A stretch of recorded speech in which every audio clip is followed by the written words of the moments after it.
Daryl? Yeah? You,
Free? Yeah. Really?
And now, from the Channel 7 newsroom, Becky Kaiser. A Garden City woman was killed yesterday afternoon when the car she was driving ran under the back of a semi-truck stopped on Highway 183 just south of Hayes. According to the Highway Patrol, the semi had been stopped by a flagman in a construction zone and was waiting for the pilot car. The northbound vehicle, driven by 36-year-old Marianna Gaschler, failed to stop and ran under the truck trailer. Gaschler was pronounced dead at the scene. Her 1991 Oldsmobile was totally destroyed. The truck suffered about $1,000 damage. The driver of the truck, Tommy Shoemaker of Pampa, Texas, was not injured. A one-vehicle accident early Wednesday morning left a mess, but the driver was not injured. According to Highway Patrol reports, the driver of this semi-truck apparently fell asleep about 6:30 yesterday morning. He was traveling west on Interstate 70 near Yocemento. The truck went into the ditch and turned over, spilling its load of cooking oil and shortening. Again, the driver was not injured.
Hired high-ranking military leaders who endorsed the Clinton-Gore presidential ticket October 12th was in Hays last night to speak with Democratic supporters. Major General Clay Comfort, a native Kansan, is the former chief of staff of the U.S. Central Command. He says Bill Clinton will not drastically cut military personnel, but supports the reduction of 100,000 people a year to a base of 1.6 million. Governor Clinton proposes to get cracking on a theater missile defense so that our forces won't be subjected to missiles 2 generations better than the Scuds that bothered us in Saudi Arabia, missiles that exist in inventories right now. He wants to get cracking on that theater missile defense. He proposes to cut back the space-based Star Wars, which is, right now we're throwing money into space and nobody knows where it's going. He wants to focus on getting a land-based anti-ballistic missile defense constructed that will be workable within the terms of the existing ABM treaty. He wants to improve our sea lift and airlift so that it won't take us 6 months next time to get the forces somewhere as it did in Saudi Arabia to conduct a war. A traveling group of Clinton supporters from Arkansas will be at the Hays Democratic headquarters Saturday evening at 7:30. This is 7 Newsroom, Becky Kaiser. One of the 21 retired high-ranking military leaders who endorsed the Clinton-Gore presidential ticket October 12th was in Hays last night to speak with Democratic supporters. Major General Clay Comfort, a native Kansan, is the former chief of staff of the U.S. Central Command. We must first continue to maintain our troops in the highest level of training, that we have to keep the morale high. We have to support them with the highest level of technology. We must have technological superiority. He believes that we must increase our strategic and tactical lift so that we can get our troops to the places where they may be called upon to go. And most of you recall that it took us 6 months to get ready for the Iraq-Iran war. We may not have that time again. The chief economist for the American Farm Bureau will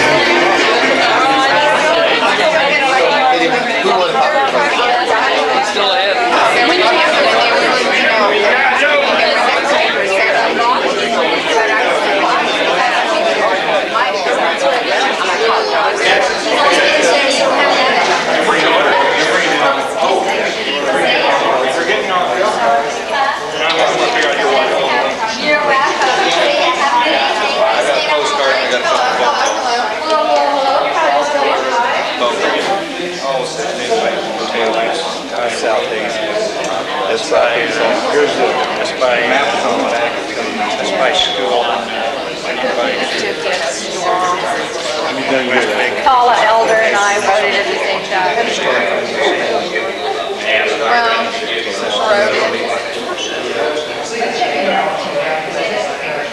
No, we're so happy. 4.5. That's by the university. That's surprising. Yeah, that's great. That's where you got eggs, right? Yeah, community. Well, look at this one. Mine? 168, 150. 16 precincts, 2 support Booker, 197 to flood 156. We'll total those up and give you a grand total. Right now, let's send it back to NBC Radio News for the latest update on the presidential campaign on Election 92. It's 10 o'clock. This is time.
Perot, 180. Dole, 452. Odell, 189. Kirk, 9. Campbell, 467. Flood, 305. Booker, 336. Clerk, Cullick, 556. Treasurer, Billinger, 527.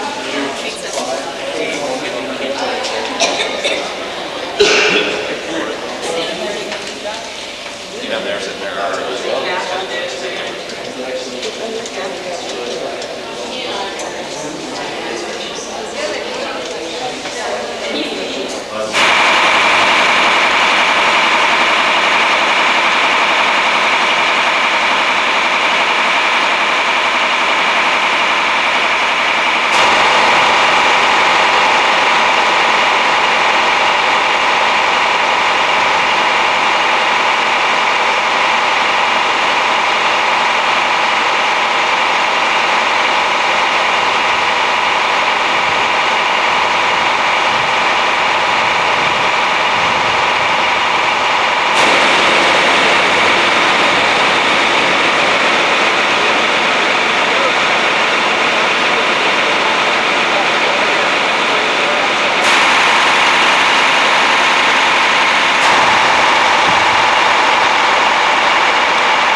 Topeka right now.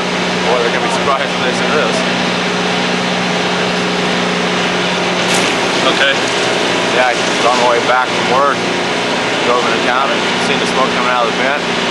Ran over and dialed 911 so that they can come out here. My parents they're the ones that own it. They're in Topeka right now. Boy, they're going to be surprised. Okay. On arrival here, we had a lot of smoke coming out of the building. On our first entry, the firemen did not see no flames visible. We set up some positive pressure ventilation fans and pour into the ceiling, and the flames are found over in the furnace area, which was started from electrical short.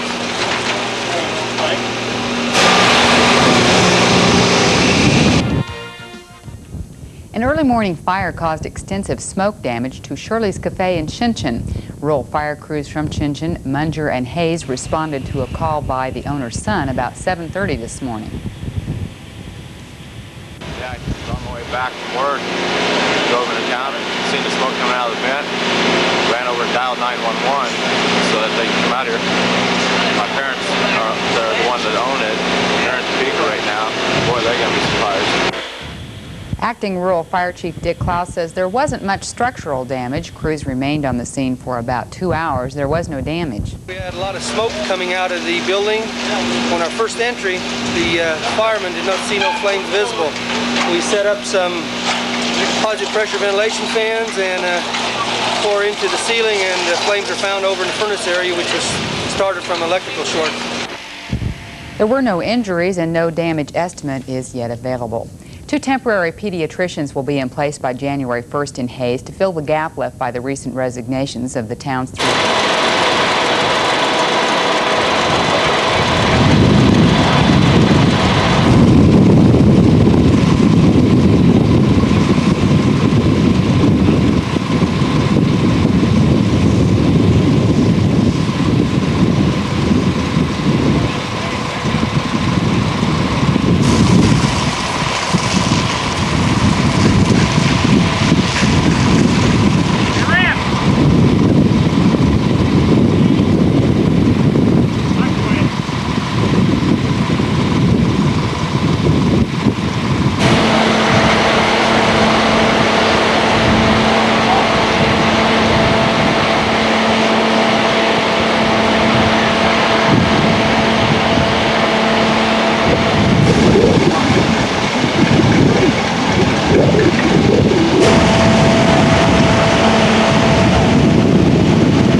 Commissioners will meet in a joint session. Gets underway at 7:30 in the Ellis County Courthouse Commission chambers. Fire units from Stockton and Plainville responded to a fire early this afternoon at an oil tank battery site 4.5 miles south of Palco.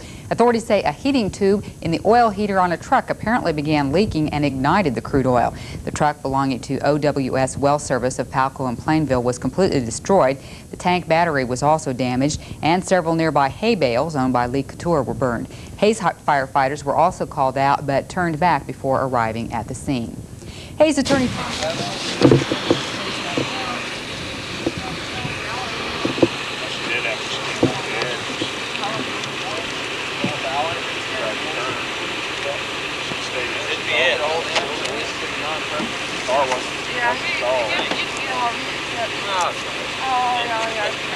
What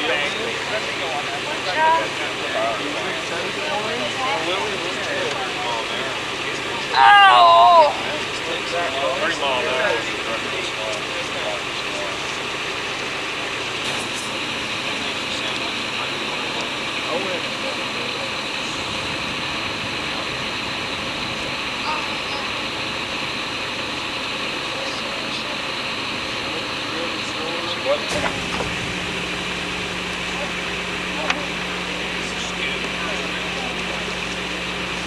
I'm gonna bring her in.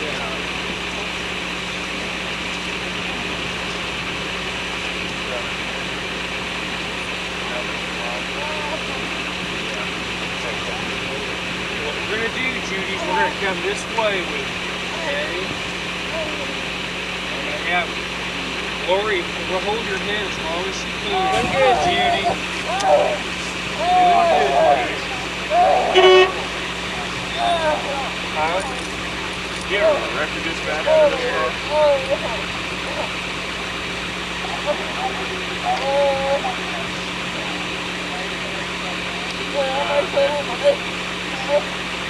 Okay, man, still going. She's fine. Good. 10-4. Doing good.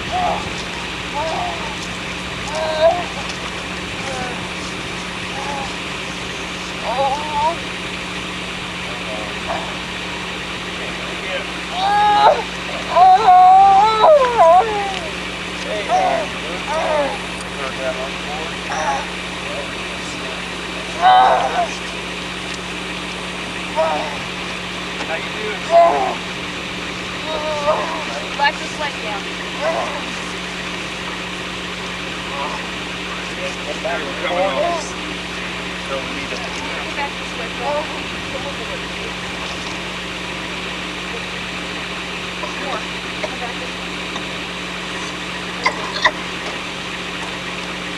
Turn her.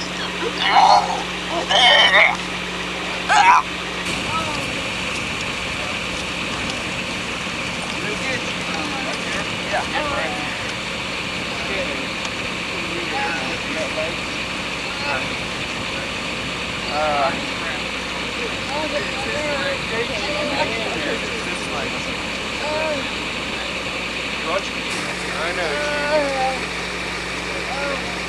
You got that part over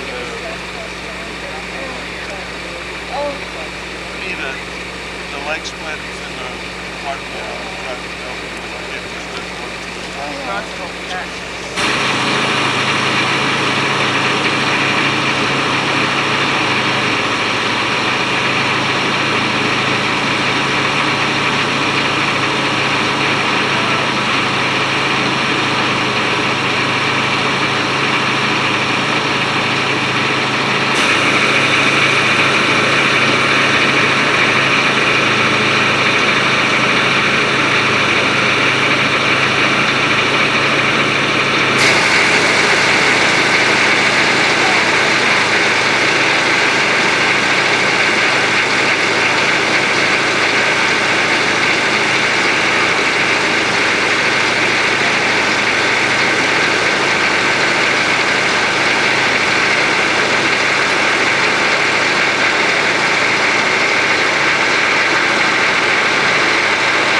she ahead of you?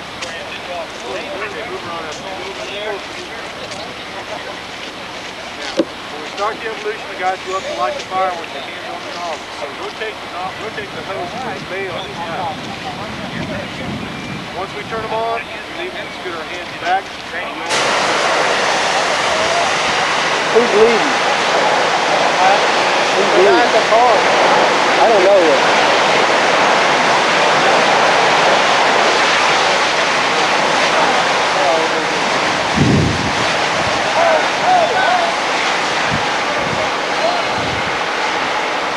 Right here, she's off the coast.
They're going to have to tighten the valve there.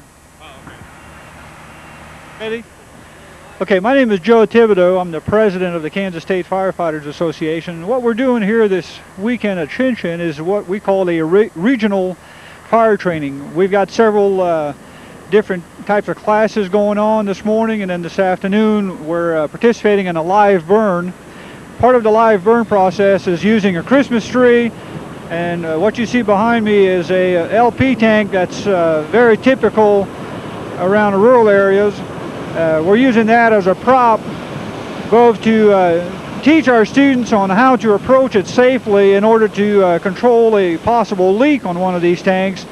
But the main basis of the training is really to have them gain some confidence. We've got instructors in there on every line, you know, actually marching in there with the students, you know, giving them encouragement as they go in.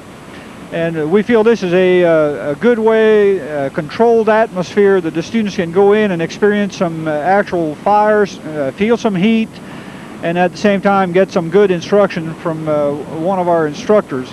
It teaches them how to work in teamwork. It teaches them confidence in their nozzles and their hoses, and also in their firefighting gear.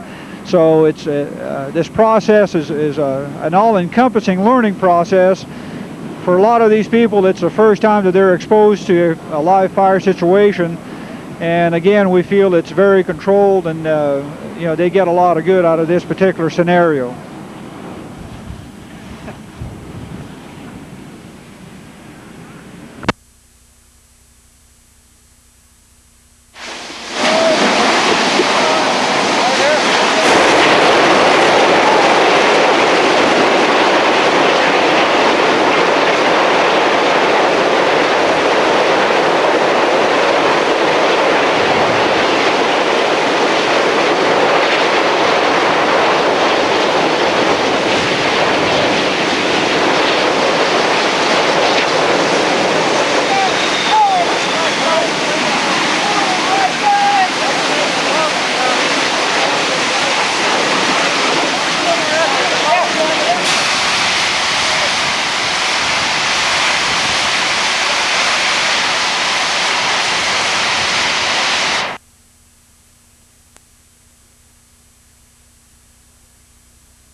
got firefighters from as far away as Osborne, Walkeeny, a bunch of different companies in Ellis County. And there's probably a few more that I don't know right offhand where they're from. There'll be classes going on tomorrow.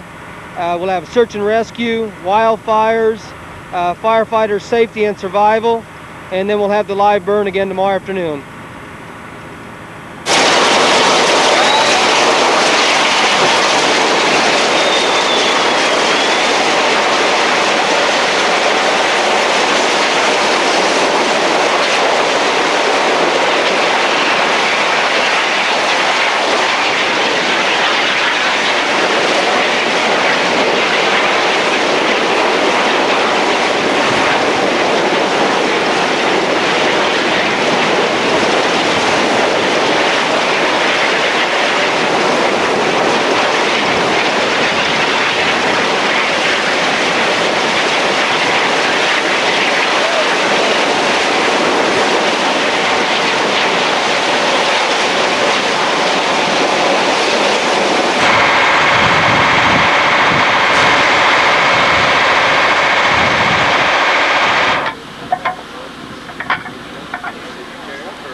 My turn to get some levers.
Becky Kaiser. Ellis County Commissioners postponed a vote on a good test of firefighters' skills in adverse conditions. About 30 volunteer firefighters from across northwest Kansas were in Schoenchen this past weekend for an intensive two-day seminar in basic firefighting skills. You see behind me is a LP tank that's very typical around the rural areas. We're using that as a prop both to teach our students on how to approach it safely in order to control a possible leak on one of these tanks. But the main basis of the training is really to have them gain some confidence. Helping kids build self-esteem is an important first step in ready for me to start? Okay. The Kansas Commission on Future of Healthcare Incorporated was created by a piece of 1991 legislation called Senate Bill 403. The legislature, recognizing the escalating costs and the growing access problem in Kansas, created the commission to do a thoughtful study and development of a plan. And it charged the commission legislatively with developing a long-range plan created with full participation of Kansas citizens and reflective of their social values. In addition, the commission is charged with regularly reporting to the governor and to the Joint Committee on Legislative Healthcare Decisions for the 90s so that they will be apprised of our efforts as we move forward. This is the first of a series of entries into the community. The town meetings that we're holding tonight are to begin the dialogue that we hope will be an ongoing one until we finally develop the plan, which is to be submitted June 30th, 1994.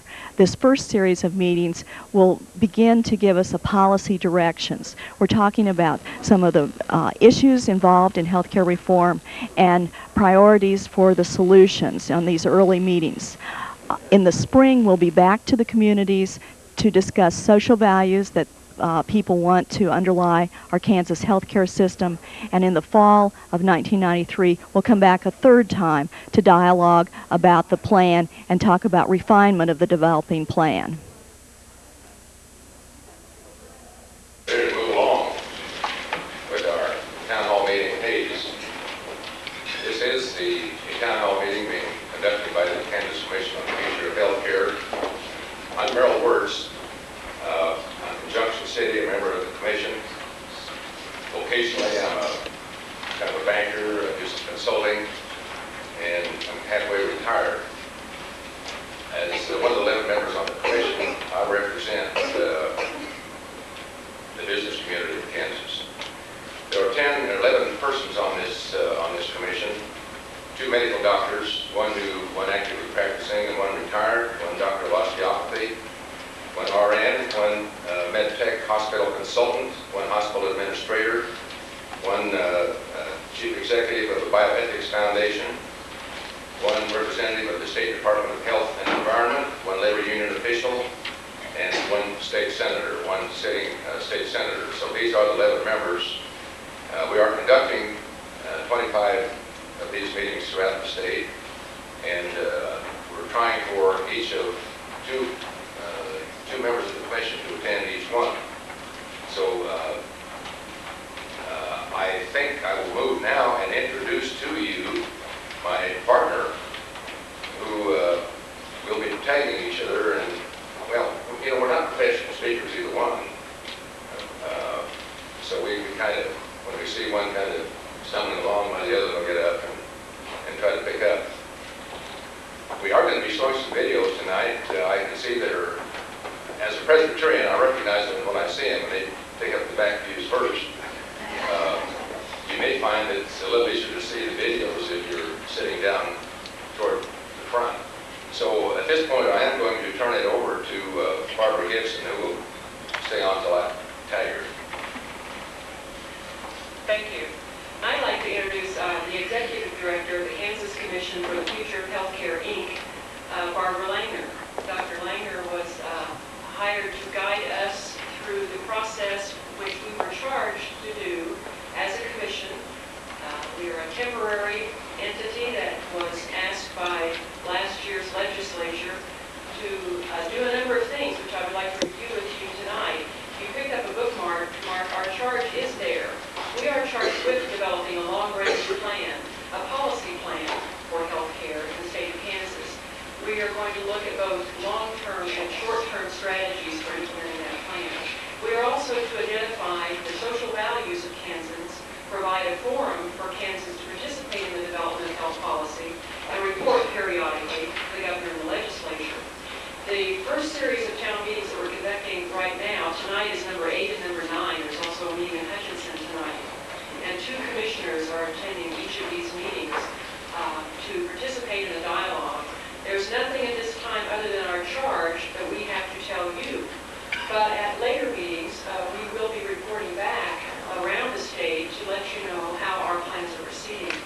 In the spring, we'll be conducting a series of meetings in your area to look at the social values that relate specifically to healthcare and healthcare situations. Right now, we're looking at the problem and several of the solutions that have been recommended. And our video will attempt to present three main categories for you to consider that are the groupings of the number of plans that have been introduced. We will also want to thank tonight Dr. Calvina Thomas for organizing being our key contact. Would you please stand, Dr. Thomas? We thank you for the work that you did in locating our facilities and helping to get the message out, as well as local television and radio and the newspaper for letting you know and others in the community that this opportunity was here for you tonight. The attendance around the state has been very good, and the conversations have been lively, and so we do encourage you to participate tonight. I hope each of you, as you came in, picked up on each of the little items on the table at the back. If you didn't, watch for a chance to get up, wander around, and pick up. Barb mentioned the bookmark, and there are a few other items that you will need. As Barbara pointed out, this is the first of a series. We are in the first of a series. 25 meetings, each of 3 series, and this is the first series. In the spring, we'll come back again and then follow up about a year from now. What we want to do, and I want to emphasize that as members of the commission as a whole, has not made up its mind. We're out here trying to learn. We're trying to learn from the people of the state of Kansas. If we had our minds made up, it would serve no purpose. In the first place, we wouldn't be very productive members of the commission if we went into it with preconceived solutions to what is a very profound and complex healthcare problem. But so we are out here to get your ideas. Now, as you may have noticed, this meeting has been preceded by a rather extensive statewide information effort through the news media, the newspapers, the radio, and television. I've not seen one of the Hayes papers, but my hometown paper has picked up on this, and so this was intended to provide some background. Now we're going to be looking at 3 different policy directions which could be taken in healthcare reform.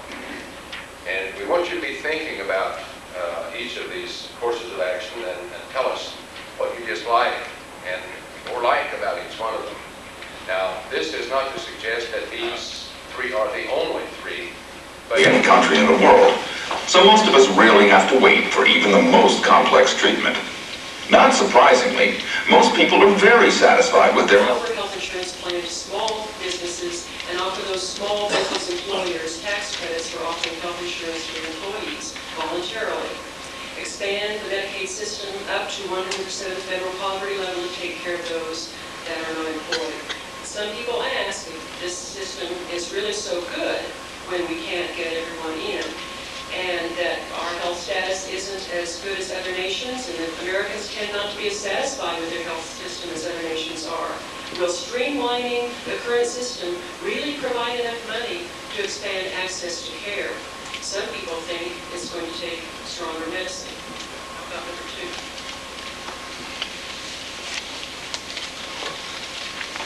I'm not surprised you didn't get more excited about this. This next one we're coming to, I think you might, because it's the one where we just scrap everything and go back to Congress and say, all right, give us a national health insurance program, cover everybody, you know, we'll just pay more with taxes, and that's what it'll be. It won't be socialized, because my understanding of socialized medicine is the government would own not only the equipment, the hospitals, all of the capital goods, but they would employ the healthcare providers. I think that would be pure socialism. What this proposes is simply a nationally administered system of healthcare. is this an option that we ought to seriously consider? Now, it would be helpful to me and maybe the others if when you comment or ask questions, if you would stand, if you don't mind. I know you might feel like you're being conspicuous, but also you can be heard better. So is this the way we want to go? Turn it over to the national government.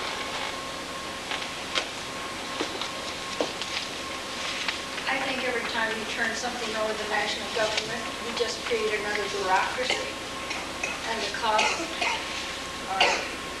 get way out of hand again. I don't see that answer at all. Okay. There's one viewpoint. I think it might help us if we went to this system. I think we all know what Medicare has done for us, paperwork-wise. Most people are in the health industry. Can you tell us what Medicare has done for us? Well, with the amount of paperwork gets added to the physicians, as well as to the administration of the hospital. And I think the acceleration of the cost would be the first thing. I don't think we've seen anything that the government's taken over that has saved us $1. And I'm very scared of that. I think still keep a two-payer system. Okay, very good. Yes, sir, on that row. I've got a question on Medicare, maybe Spike can answer. Medicare starts at age 65, which is normal retirement age for Social Security. And many people know, I suppose, here that if you're born after 1939, you will retire later than age 65 because laws have been passed a long time ago that you will retire at a later age, not at age 65. What are they going to do with Medicare? Are they going to move it up then too?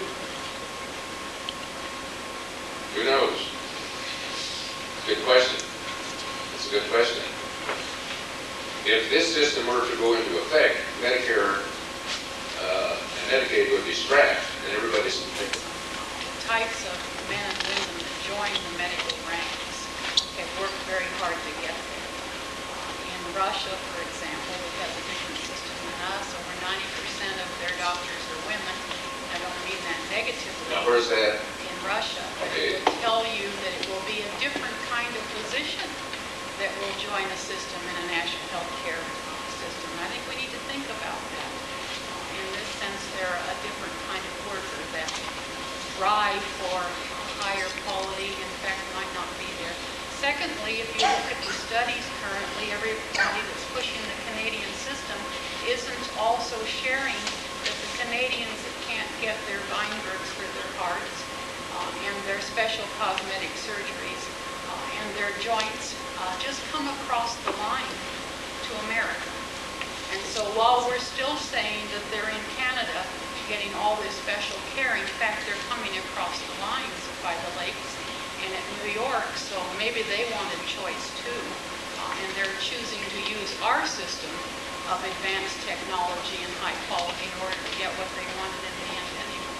So you're saying that it appears that the U.S. has served, in a sense, as a relief valve for those. In Canada, they spent 8.5% of their gross national product, or in that range, for health care.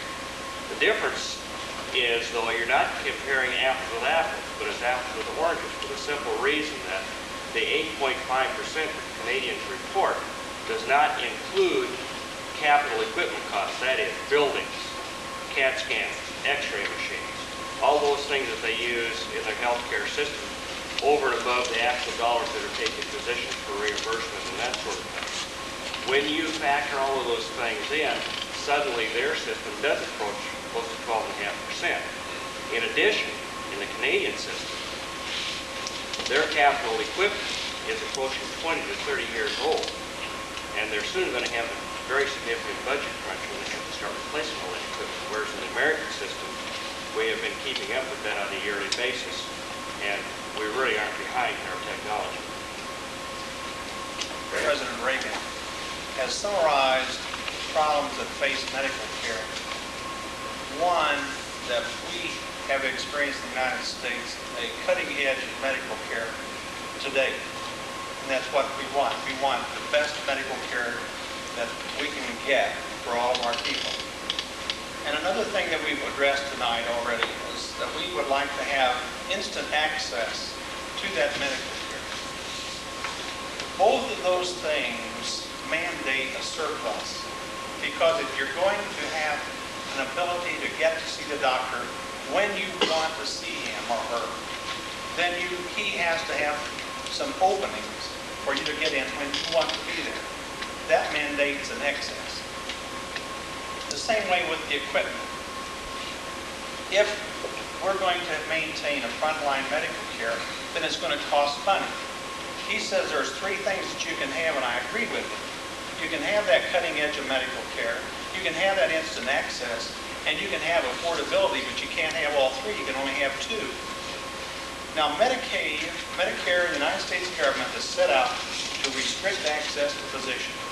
It came out with the GMNAC report a few years back, which we all seem to forget, that they said that by the year 2000, we're going to have far too many physicians. So they set out by trying to limit the amount of money that they're giving the medical schools to train. And so the medical schools are cutting back not only the number of admissions, but also they're increasing the length of the training so that there are fewer physicians coming out. The federal government also knows that any hospital under 100 beds is not a quality hospital as far as efficiency is concerned. It has to be a 100-bed hospital or more. They've decided that. And so that's why they set up the DRGs and so forth to limit access to these smaller hospitals and putting the crunch on them, many of which will go out of business.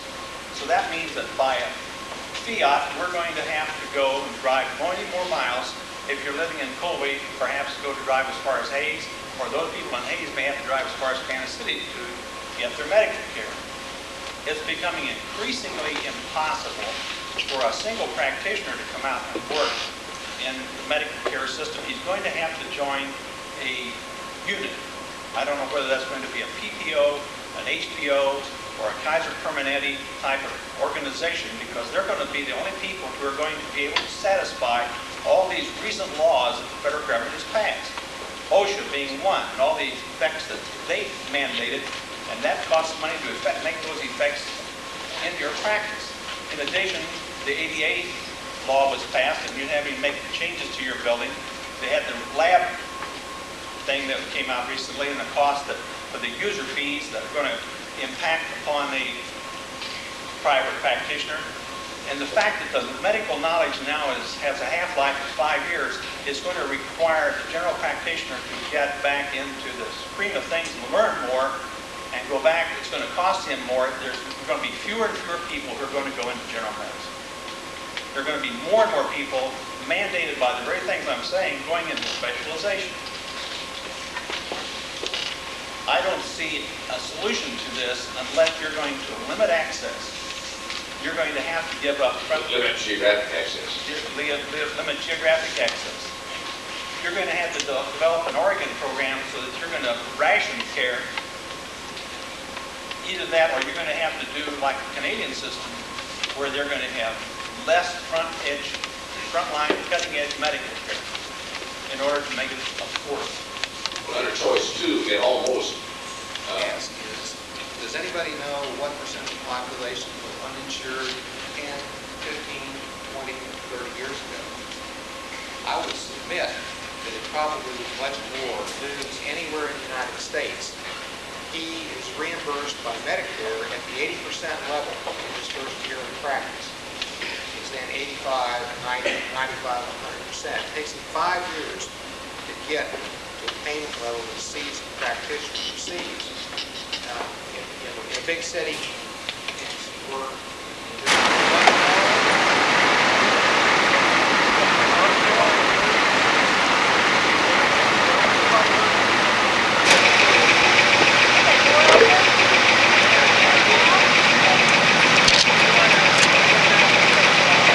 just going to come right up this side.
blanket over there, Dave.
Ellis County Sheriff-elect Frank Reese has chosen an undersheriff. The road that caused a two-vehicle accident in Hayes last night, instead, huge piles of snow that had been pushed to the edge of the Walmart parking lot blocked the vision of two drivers who collided. According to the Hayes Police Department, a pickup driven by 20-year-old Derek Basinger of Hayes was headed south on Lot and collided with a Honda CRX driven by 24-year-old Marita Takashi of Athens, Ohio. Takashi was eastbound on the access road. Both vehicles were traveling slowly because of the snowy conditions. Takashi was treated and released from Hayes Medical Center. Can I get one of those for the elves? How safe is the water you're drinking? Oh, you want me to hold this? That's a good one. Should we give him another one? Shall we test, and see how it looks? Okay, all right. Oh, right. What are we doing? This auction is a Christmas tree auction for the benefit of the Children's Center, which it benefits ECDC and Community Child Care Center. We have 13 Christmas trees that are fully decorated that will be auctioned off tonight to people who bought tickets to come to the auction. And we also have silent auction items, lots of wreaths and ornaments and holiday arrangements for the different folks. And Santa's here, and he's going to be cajoling the audience, and we're going to have a good time. We're going to pick out a tree to take back to the North Pole. Yeah. Anything else that you would like for me to talk about? Okay. Yeah. The auction is sponsored by the Parents Plus group, the support group for the Children's Center, and we appreciate everything they've done. The trees were donated by individuals, businesses, and organizations, and we do appreciate all the donors, and we especially appreciate Santa for being here with us tonight. Happy holidays. Merry Christmas to you.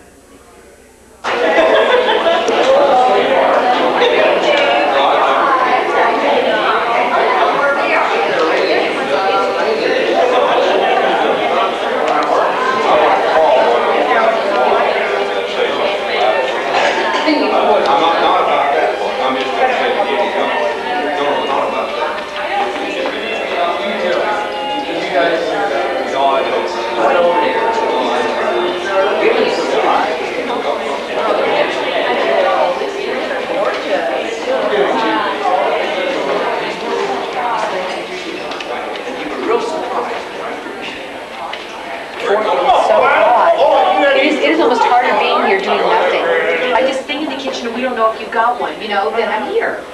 You know, I'm certainly not worried about even doing Nothing. Oh, this is too weird. This is too weird for me. It really is. What?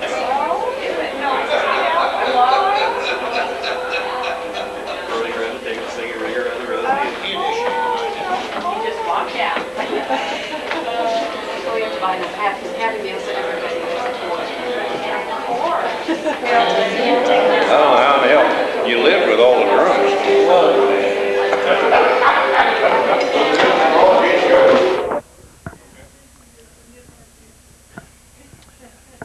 Our extension service has been encouraging water testing now for the past 4 or 5 years, encouraging private water or people that have private wells to have their water tested. And here in Hayes, they've had a very successful program with the Extension Service of encouraging people to test their water. This last go-around of the water that's been tested, 37% of the samples came back high in bacteria, or they had bacteria in the water, with only 16% of the nitrate coming back positive or high, meaning that we had 16% of the samples that were high for nitrate, or over 10 parts per million nitrate. The concern that we have is that people be aware that we have sometimes problems with sewage getting into our wells, and we want to keep our septic tanks in good repair and prevent bacteria from getting into our water wells. We have other problems too when our nitrates are high and above 10 parts per million. If the nitrates are above 10 parts per million, we can have a harmful effect on infants under 1 year of age. An infant who consumes water in formula and the water is higher than 10 parts per million, we can get a blue baby syndrome, which the baby is starved for oxygen. The nitrates are changed to a form called nitrate, and it binds up the hemoglobin on the red blood cells. And that's a problem we don't see much in the state, but we feel it's important enough to continue water testing for private wells. Now, there are no regulations set for people who have private wells. The state regulations are for municipalities and public water supplies across the state. EPA helps to set those guidelines along with the state, and as they set those guidelines, people and private well owners, we encourage them to follow those same guidelines. In other words, to keep nitrates below 10 parts per million and to keep the bacteria out of the water. And so if someone has their own private well, they are responsible for that water. They are their own sanitarians. If they put any equipment on the lines, they are the ones that have to maintain the equipment and monitor it. And so as we think about quality water, it's a lot easier to step back and let the city take care of keeping our water clean, bacteria-free, and nitrate below the level where we want it. But as a private well owner, they're expected to do all of the testing, to take the samples and send it in. And you're quite fortunate in this area too to have people that can help you with your water problems. You have sanitarians, you have the Extension Service who is interested in water quality, and you also have a regional office of the... Tonight will be presented by, is it Doctor or just Mike? Just go by Mike. Mike Bradshaw. He's with the Department of Human Development and Family Studies of the K-State, and he has done extensive work in water quality, and he's going to tell you what you can do to help any problems that you might have in your water quality, and some ways that you can protect the quality that you have right now of your water. So I'll turn it over to you, Mike. Thank you.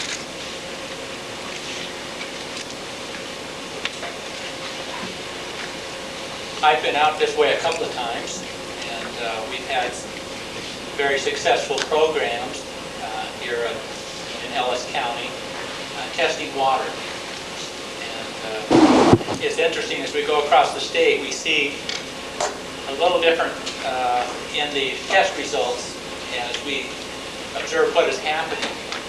Across the state, we usually have about 29% of the test for nitrate fail and about 25% for bacteria. In other words, about 25% of the samples have high bacteria and about 29% have high nitrate.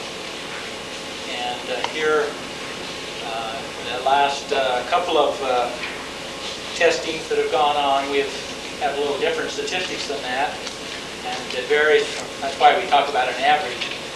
We've had 37% of the samples come back high or having bacteria in the water, and the nitrates are only 16. So I don't know what that tells us. I know as we have gone across the state and we get over to kind of the central south, where there's a lot of livestock and things, we see that nitrate level go up to that 29% or so, or a little higher sometimes.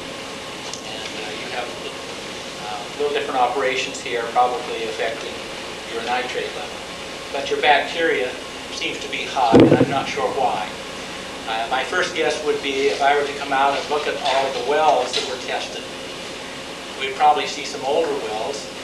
And when we see older wells, we see some wells that are in pits, and the caps aren't as good as they should be. And so we find surface, either surface water, dust, dirt, bacteria, and insects and things getting into the well. All of a sudden we have bacteria showing up on the test.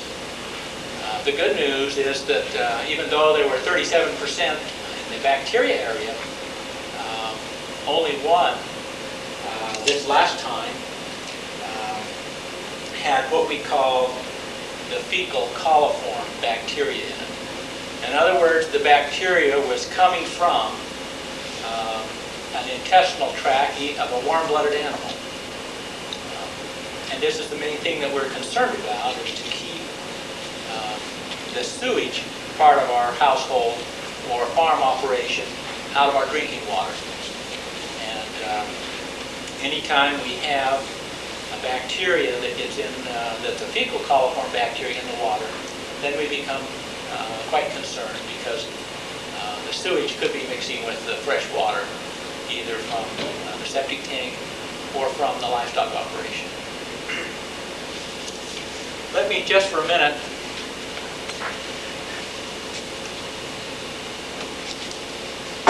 have at least seen some of the state regulated caps that are go on our wells, casing. And we want, when we look at a well, something that's real tight, has a good seal, so that, as I mentioned earlier, we don't have things getting in the well. Down over the pipe, and that's the or where dirt and other things could fall down in the well. So when I say sometimes we look at older systems, the hand dug well, even though you've covered it real well, if you have a cement cover on and then a nice metal plate on. Okay, go ahead. All right. Our honorary host couple this evening is Ross and Marianna Beach. And we'd like to thank them for coming this evening. So we all give them a round of applause.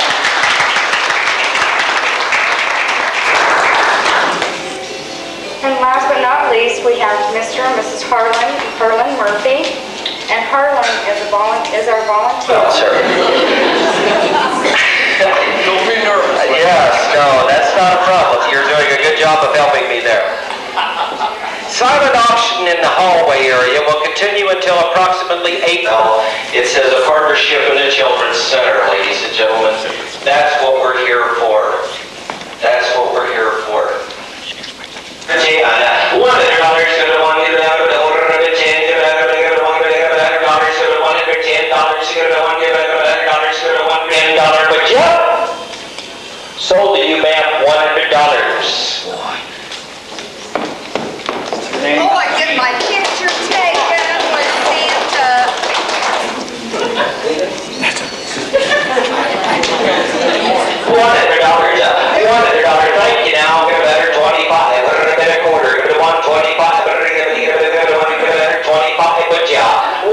125, 125, 125, take it down, 150, 150, 125, 150 down, 125, 150 down, 125, 150 for Jeff, $150, ladies and gentlemen, $150, 125, 150, From the Channel 7 newsroom, Becky Kaiser. Water quality in Kansas was the topic of discussion by experts from Kansas State University at a seminar last night in Hays. Water hardness and high iron content are often found in both private and public water supplies in Kansas. The concern that we have is that people be aware that we have sometimes problems with sewage getting into our wells, and we want to keep our septic tanks in good repair and prevent bacteria from getting into our water wells. We have other problems too when our nitrates are high and above 10 parts per million. If the nitrates are above 10 parts per million, we can have a harmful effect on infants under 1 year of age. Last night's session was sponsored by the Ellis County Extension Office. Participants in an earlier water quality private testing program were also given their results of those tests. An art student in Great Bend says her sculpture of a nude male was discriminated against by being dropped from an art show. A panel decided the sculpture was too explicit. The curator of the gallery at Barton County Community College, Norman Ward, says the sculpture was accepted but later removed because it was overtly sexual. Two other student projects, both sculptures of nude females, remain in the exhibit. Volunteers are needed tomorrow to help complete 200 wooden tractors with wagons for children in the Hays J.C.'s Toys for Tots program. Fort Hays State University student members of Epsilon Pi Tau have organized the effort, which begins at 8 a.m. in Davis Hall. What we're going to attempt to do is to make 200 of these and give them to the JC so that they can give them to the kids. We were hoping that we'd only have to make 50 or 60, and it's unfortunate that we have about 200 kids that need them. We'll have the industrial education students do the milling work on them just because of the safety and the liability standpoint. But they can do the sanding, and they can do the finishing, and they can do the assembly work on it, and there'll be something for anybody. And free pizza will be served to the volunteers.